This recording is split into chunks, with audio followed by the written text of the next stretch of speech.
పిల్లలకు కానీ పండుగ కాదంటున్నారండి. మరి ఆ కార్యక్రమం నిర్వహించాలంటే ఎన్నో వ్యయప్రాశాలు ఉంటాయి.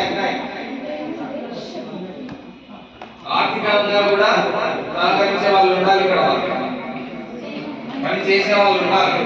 మరి ఆ విధంగా మన పాఠశాలలు ఉపాధ్యాయులు అందరూ కూడా ముందుకొచ్చి తక్కువ సమయంలో వాతావరణం బాగా లేకుండా మరి విద్యార్థులకు కూడా నేర్పించడం జరిగింది. దీనికి సహకరించినటువంటి ఉపాధ్యాయులకు ప్రత్యేక ధన్యవాదాలు.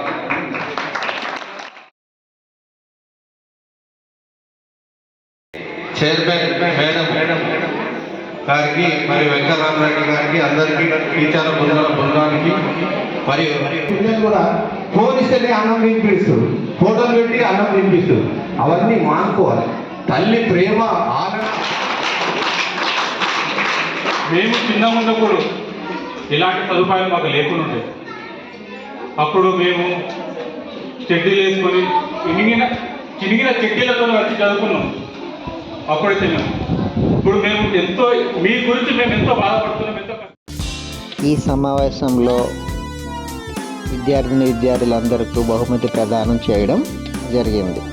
పిల్లలందరూ కూడా వర్షాన్ని లెక్క చేయకుండా ఆటల్లోనూ పాల్గొని గెలిచారు. వాళ్ళందరూ కూడా దాతల సహాయంతోనూ ప్రైజ్ డిస్ట్రిబ్యూషన్ చేయడం జరిగింది.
అదేవిధంగా సుందరపల్లి వారికి, అందరికీ గ్రామ ప్రజలకు అందరికీ ఇక్కడికి వచ్చి వీక్షించడానికి అందరికీ పేరు పేరున ధన్యవాదాలు చెప్తూ ఈ కార్యక్రమాన్ని ముగిస్తున్నాం.